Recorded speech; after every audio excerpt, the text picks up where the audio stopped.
Ya. Ya. Jadi dengan demikian maka saya bacakan ini hasil.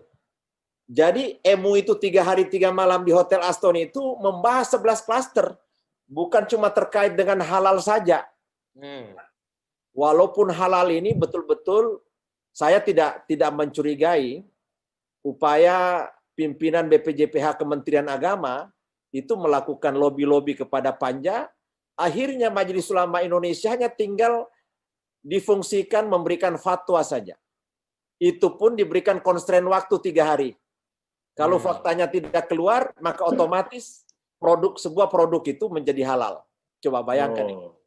Jadi MUI diberikan tazkira, constraint waktu, peringatan, warning, hanya 3 hari 3 malam. Bagaimana kalau produk halal itu sampai 5.000 produk halal? Apa bisa nggak 3 hari itu diselesaikan oleh MUI? Ya, dengan orang tua yang sepuh-sepuh itu, walaupun mereka ada 60 orang standby di komisi fatwa, saya kira bisa semaput semua itu orang tua itu, apalagi dengan pandemi. Jadi ini sebuah keniscayaan harus ditolak karena Majelis Ulama Indonesia direduksi posisinya sebagai lembaga mufti yang harusnya dari kita tetap keluarnya sertifikat halal itu. Walaupun banyak kelebihan dan kekurangan-kekurangan yang menjadi sorotan. Kok di negara-negara Eropa, Amerika Barat itu justru masyarakat diberi peran untuk melakukan kegiatan-kegiatan kepada masyarakat. Ini kan pelibatan yang sangat baik. Tapi sekarang ini halal diambil alih oleh Kementerian Agama, diambil alih oleh pemerintah. Yang harusnya banyak pekerjaan-pekerjaan Kementerian Agama itu yang belum tertunaikan. Mereka hanya bisa mengurus haji dan umrah saja, tapi yang lain yang lebih substansial tidak ada. Jadi kami di sini ada arah kebijakan pembentukan rancangan Undang-Undang Cipta Kerja hasil elaborasi dan pembedahan daripada MUI. Saya bacakan saja ini karena ini yang menjadi hot news ini. Itu perubahan delegasi kewenangan dari yang sebelumnya kepada menteri dan pemerintah daerah menjadi kewenangan pemerintah pusat dengan konsekuensi mengubah kewenangan delegasi mengatur yang sebelumnya berbentuk peraturan menteri, peraturan daerah menjadi peraturan pemerintah. Nah, kalau derivasi 516 peraturan teknis tadi semuanya pemerintah, maka otonomi daerah itu tidak ada lagi. Jadi hal-hal yang terkait izin yang ada di kabupaten kota, provinsi, semua di take over oleh pusat. Dan ini lama-kelamaan akan terjadi pembangkangan daerah. Nanti ada daerah ini akan merdeka, daerah ini akan merdeka karena legitimasi dan otoritasnya sudah di take over oleh pemerintah pusat. Jadi menghapus beberapa izin yang berlapis, ya. Tadi Pak Bukhari itu juga ideal. Ya kalau Pak Bukhari saran-saran dari PKS ini diadopsi oleh 7 fraksi lainnya, saya kira bagus itu. Dan yang lebih menyakitkan ini adalah membuka kesempatan pelibatan tenaga kerja asing tanpa verifikasi. Ya. Jadi kalau sebuah perusahaan sudah di-approval oleh pemerintah Indonesia, lalu mereka mengusulkan proposal sejumlah tenaga kerja, seberapapun itu harus masuk ya, dibenarkan oleh Menaker. Ya. Beda dengan aturan yang lalu. Jadi mereka harus bla bla bla, apalagi dulu kan harus ada syaratnya pandai berbahasa Indonesia baru bekerja. Betul. Lalu oleh Pak Jokowi, bekerja dulu baru berbahasa Indonesia. Bagaimana bisa belajar kalau sudah bekerja? Ya. Ini kan dipreteli macam-macam. Nah, saya kira ini kalau saya bacakan bisa 2 jam ini. Karena Majelis Ulama Indonesia ada 11 klaster ini, ya. Dan kami sudah memberikan. Jadi pada tanggal 3 Juli 2020 itu kami sudah bilang di sini dalam membahas rancangan Undang-Undang Cipta Kerja supaya pemerintah dan DPR senantiasa berpedoman kepada Pancasila dan Undang-Undang Dasar 45 dengan mempertimbangkan secara sungguh-sungguh berbagai aspirasi dan masukan dari berbagai komponen bangsa, baik yang bersifat mendukung maupun yang keberatan terhadap rancangan undang-undang tersebut, sehingga terbentuk undang-undang yang dapat mewujudkan sebesar-besarnya kemakmuran rakyat. B. Dalam hal yang berkaitan dengan ekonomi syariah dan jaminan produk halal harus mengacu dan berpedoman kepada ajaran agama Islam. C. Jika hal-hal sebagaimana termaktub pada butir A dan B tidak dilakukan, maka MUI meminta kepada Presiden dan DPR agar pembahasan rancangan Undang-Undang Cipta Kerja tersebut dihentikan demi terciptanya kedaulatan ekonomi, politik, serta kemaslahatan bangsa. Itu 3 Juli. Kami kirimkan kepada Presiden dan pimpinan DPR. Dan kami juga diterima oleh Aziz Samsudin yang sombong itu, ya, sebagai pimpinan DPR, dan juga beberapa anggota Panja dari PDIP dan dari Gerindra. Ya, kami sudah bicarakan, hasil ini kita sampaikan depan mereka. Tetap saja si songong sang Aziz Samsudin itu menolak. Katanya ini sudah baik. Malah anggota Panja katakan, ini kalau kita dari dulu sudah pakai pendekatan Omnibus Law ini, kita sudah lama sejahtera. Seperti penjelasannya Pak Buhari tadi.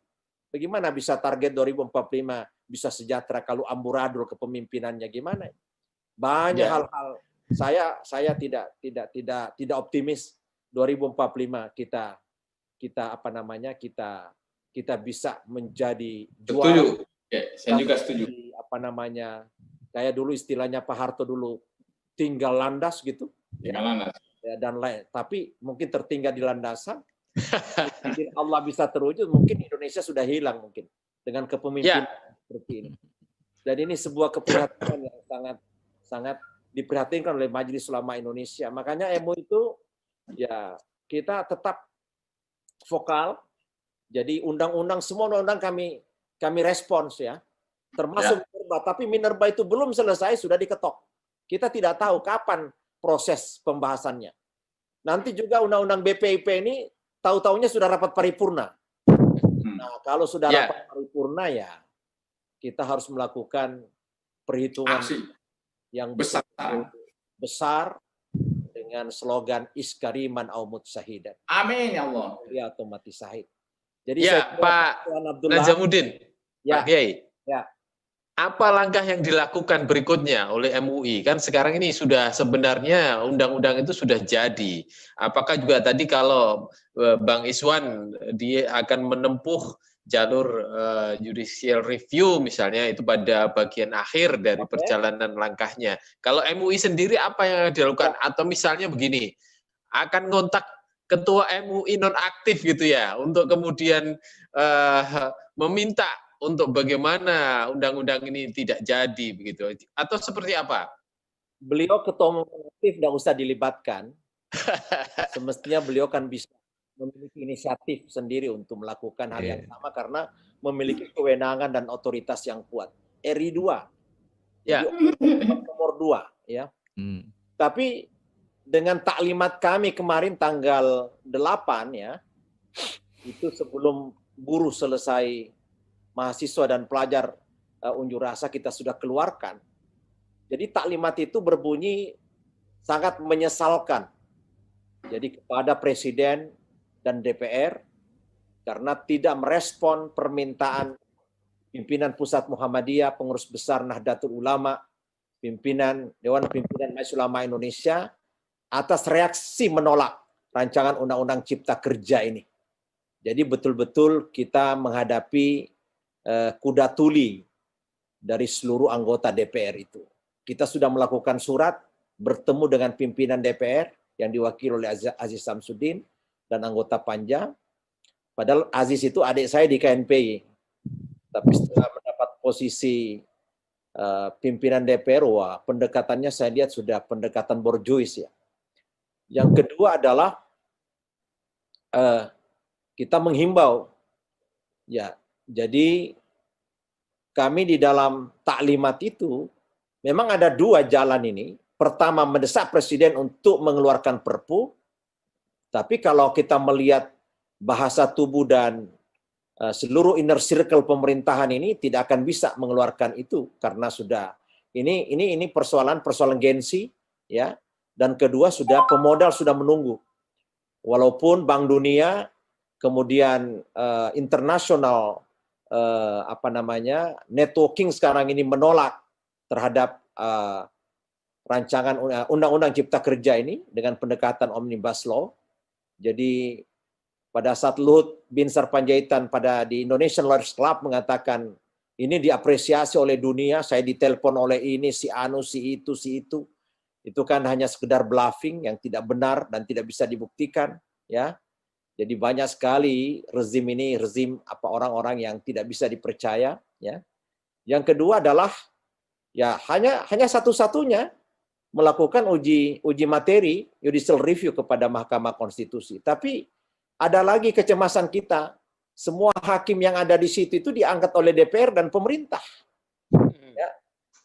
Rekayasa dan operasi intelijen kepada 7 atau 9 hakim agung Mahkamah Konstitusi bisa kita percaya. Seperti mereka mengadili hasil Pilpres kemarin itu. Ya. Bayangkan saja ratusan bukti-bukti tidak diadopsi dan tidak direspon. Ya, ini saya kira bagaimana sikap teman-teman juga melakukan uji materi, kelompok-kelompok melakukan uji materi terhadap Undang-Undang Nomor 2 tahun 2020. Undang-Undang COVID yang melegalkan perampokan uang negara secara legal, ya, tapi dikanalisasi oleh regulasi. Yang kedua, bagaimana itu dipimpong, ya. Ini dipimpong mereka ini, ya, kelompok-kelompok untuk menolak Undang-Undang Nomor 2 tahun 2020. Apalagi ini, ya, walaupun Presiden mengatakan silakan salurkan kepada Mahkamah Konstitusi, ya, ada juga kelompok khusus untuk bagaimana bisa menyandra hakim Mahkamah Konstitusi. Jadi ini kan semua bisa tersandra. Jadi saling menyandra di negeri ini sudah. Jadi nanti dicarikan kesalahannya Mahkamah Konstitusi, disuruh KPK untuk nangkep, ya pasti. Atau keluarganya diganggu, atau siapanya diganggu. Ini kan kita kejam. Oleh karena itu lebih bagus kita menghadapi penjajah Belanda dan Jepang daripada penjajah dari orang Indonesia sendiri. Ini sangat-sangat mungkarat. Oleh karena itu harus ada persatuan, kesatuan. Ya, teman-teman buruh kami apresiasi walaupun kami tidak bisa turun karena sudah tua semua. Siap. 70 tahun. Yang penting nasihatnya, Pak Ya, Kiai. ini memang anak Bima yang luar biasa militan, Pak Abdullah ini. Alumni Universitas Muhammadiyah Jakarta, ya. Ya, jadi, siap. Jadi Ma'ruf nahi munkar, insyaallah. DNA Kiai Dahlan masih ada sama beliau dengan prinsip Al-Maun, ya. Jadi saya kira itu Mas Mujianto. Ya. Ya, saya sebenarnya kalau ingin serius ya bisa 3 jam ini membacakan akhir elaborasi. Nanti kita bikin forum sendiri nih, Pak Kiai. Daripada Majelis Ulama Indonesia. Bukan, jadi sehingga orang tidak menyatakan kalau kita cuma mengeluarkan fatwa saja. Kami serius dengan segala macam.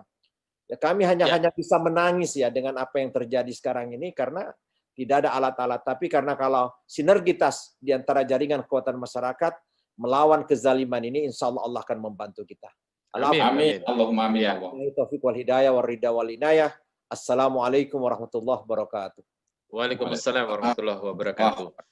Ya, luar biasa dari Pak Najamuddin mendapatkan satu hal yang mungkin banyak orang tidak tahu. Ternyata MUI juga melakukan kajian yang luar biasa untuk membahas rancangan dari Omnibus Law ini dan kemudian tidak main-main mengeluarkan taklimatnya.